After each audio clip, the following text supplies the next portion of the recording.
The American athletes came here halfway around the world during our winter to row. Some back home must have thought they were crazy, maybe others brilliant, or maybe both.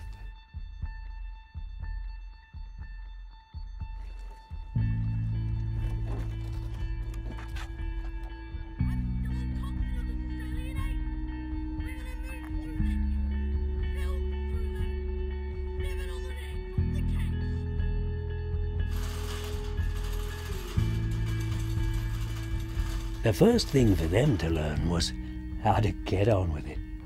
So during the winter period, we've got a high performance rowing centre which is joint with Rowing New Zealand, and it's about training the athletes through the winter months, doing some long hard Ks, decent weight resistance program. It's all supervised by our high performance coach. Yeah, it's a pretty serious deal. I really wanted to experience a different attitude and approach to rowing in the boathouse. Not only rowing, but coaching. I wanted to see how they trained here. The first impression would have come from my feet, actually. We walked barefoot down to the wet launch. It was very cold. It was very, very cold. The weather, I think, is going to make this program. Having it not be super nice all the time and having to deal with elements and wet launch and freezing water, maybe we can gain some of the toughness of the Kiwi athletes. The discipline of our athletes to be getting up at 5:30 in the morning in the cold, sometimes it's absolutely freezing, but they get on with it. They're on the water for 6, they get their 16 to 20 Ks done, they're getting off the water in the dark, and they're away to a lecture for 8 o'clock. That's what life is here, and it's reality. And I really hope that's something that the US athletes can really benefit from, is that discipline. With you could come forward, come up. The goal is to get faster, but they're also trying to develop you as a rower and as a person. They're working with me individually on all the little things on the water and on the erg. It's a lot better here. It's a lot more individualized here. It's just freedom. You go out, you're in a boat, and you have to make that thing go faster than you've ever made it go before. And you're given the tools. The coach gives you the tools and puts tools in your basket to make changes to what you're doing. If I could put a big mirror out here beside the speedboat and hang the mirror up, have a look at the mirror, fellas, and you make the changes. That's all I am. I'm just reflecting to them what I see. That's all I'm doing. Nothing more than that.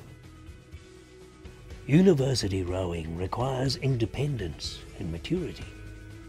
Those are the things the athletes can hope to take back to America. Of course, New Zealand is good at providing those things. Safety was a concern for me in sending Ryan, and that's one of the reasons why I traveled with him. Having traveled with him, having seen the airport, the town, having seen the transportation, having seen the living arrangements, I feel completely comfortable that I would not have to travel with him again, and without a doubt, I would send him again. We expected a hard rowing program, we expected great training. We did not expect the amazing coaching, the amazing example and development of the person that I find here.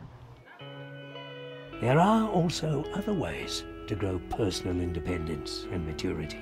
The Special Olympians have been training with us for the past 12 years. Our high performance athletes training alongside them on the erg, helping coach them. It gives everyone a real sense of belonging to the overall program. Training the Special Olympians is my most favourite session of the week. They're doing up to 40 minutes non-stop on the erg, and most of all, they're probably the most grateful people for that training. It's changed the perspective of a lot of my athletes on their own training. They see my Special Olympian athletes training so hard and enjoying it, and it really rubs off on them.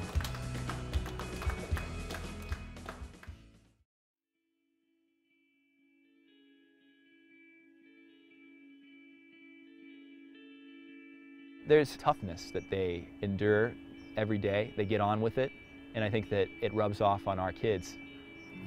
Rowing 30,000 meters this morning was definitely a change in what I've been used to. Probably the most that we've done was 15 or 16,000 meters in a day. They definitely have noticed that putting in the meters translates to, performing better, and that's exactly what they're doing. This is a 6-week introduction to becoming a collegiate rower. You're in a high-performance training center, and they expect the best of you, and that's exactly what college coaches are looking for too. What's the world record for a prone hold? You know. 90 minutes. 90. It's interesting, just from what I've seen, there's issues of flexibility and issues of core strength. And they seriously struggle just at the short time we did core stuff this morning. In a rowing boat, you don't balance with your feet, you balance with your core. That's what we've primarily been doing with these high performance guys in the gym, is working on the core.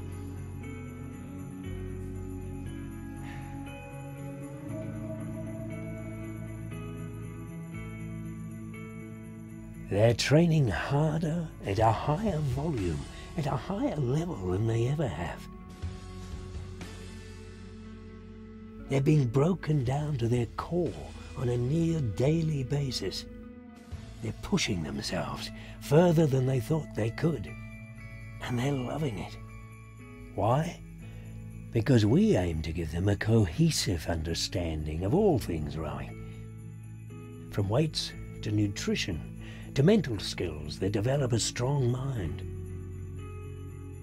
But it all truly adds up to them finding enjoyment themselves, inside and outside the sport.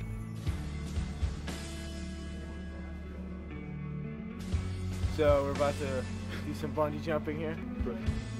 You'd rather be a glad I did than a wish I had, so I'm gonna be a glad I did. The training we do here in New Zealand is predominantly in small boats, singles, pairs, doubles. We look to do long Ks, up to 20 Ks a day. You put a sculler in a rowboat and they'll pick it up very, very quickly. And they'll pick up the feeling of the boat very, very quickly because they're used to sitting in a single or a double or a quad. So they pick up the boat movement and the feel of the boat so much faster than what just an ordinary rower would pick up. But you put a rower in a single scull and you watch them sit there wobble about and tip about and trying to get their blades in the water, and they can't do it. I mean, the athletes here basically just kind of like playing around in this freezing cold water and go out in singles in water that's so rough we wouldn't go out in eights at home. I was actually out the other day in a single in some rough water that would be considered rough for eights at home. And I sat there and I was thinking, wow, you know, that's like a pretty big change. It's like the first day I got here, I wouldn't dream of going out in a single in that. The single and the pier are the ultimate boat. You get a single going along yourself and you can feel exactly what you are doing to the boat. If it goes good, it's because of you. If it goes bad, it's because of you. At times you can get very, very lost within an eight and allow others to take control. You lose that control yourself. The time that they're in the single is really analogous to their time here. They're growing in their independence, in their awareness, in their understanding of the sport. And I think that that in itself is a beautiful picture of what's happening in New Zealand as a whole. One of my big expectations was a lower 2K score. But then I slowly started to realize, you know, I'm going to New Zealand, there's a lot more to it than just that. The 2K just kind of faded to the back of my mind.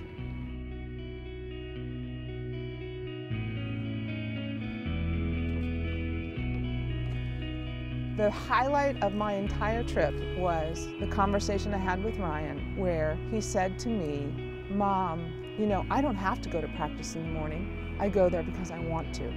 And I feel like he's found his motivation. I've learned how to row a single. I've rowed in a double for the first time, rowed in a pair for the first time, rowed in a coxless four for the first time. And I think that's something I've really gained here, is a huge independence. I think they like to see an athlete who doesn't need the coaching to push themselves and is willing to push themselves on a day-to-day basis, whether they're training for a race or whether they're training to train.